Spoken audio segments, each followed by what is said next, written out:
So is it true that TRS can positively affect one's digestion?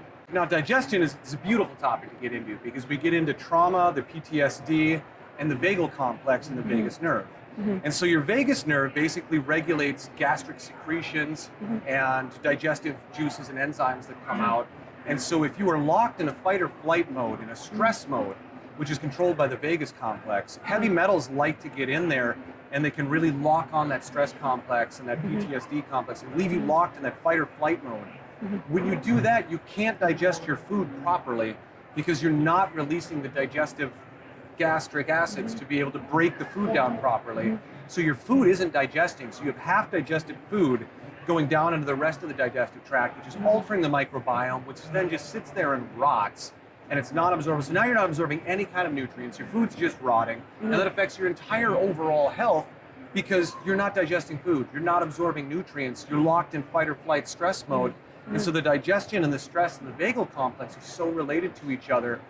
Forrest Merriday has a wonderful video in My Incredible Opinion of how the metal nanoparticles will migrate as Trojan horses with the immune system. When you get a stress response, that they go get deposited there, cause demyelination, and pathogenic microbes can use them to lay down biofilms and leave them in their mesh to guard from the immune system and leave you locked in that fight or flight stress response, which completely throws off your digestive health then. And as we know, 70 to 90% of our neurotransmitters are made in our digestive tract. So if your digestive tract is off, your mental health is off. People that talk about autoimmune disorders, if your digestive tract is off, that's where 70 to 90% of our immune system is. The digestion is off, your immune system is off.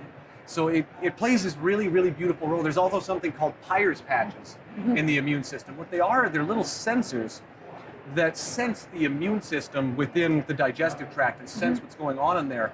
But they're very susceptible to metal nanoparticles or any metal particles of any kind. And so they're basically these little sensors that can get gummed up with biofilms and with these heavy metals that when the sensors in your immune system are gummed up, it's kind of like a sensor on a car.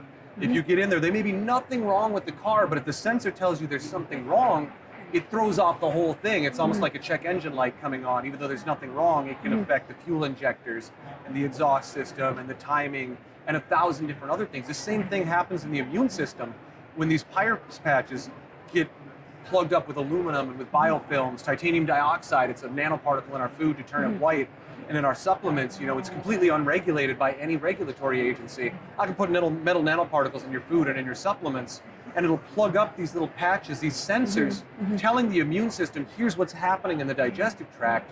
And even though there may only be little patches where something is wrong, these little Peyer's patches, the rest of it might be fine, the body thinks the whole body is messed up because these sensors are gummed up. And so this is how it can positively impact the digestive tract, because when you remove these metals, the biofilms can get voided and the whole digestive tract can start to reset. We can remove the stress response, bring out the parasympathetic nervous system so you're not in fight or flight. You can move into rest and digest. The immune system can regenerate. And the body can do what it's supposed to do and operate the way it's supposed to when it doesn't have these impedances from these heavy metals getting in the way.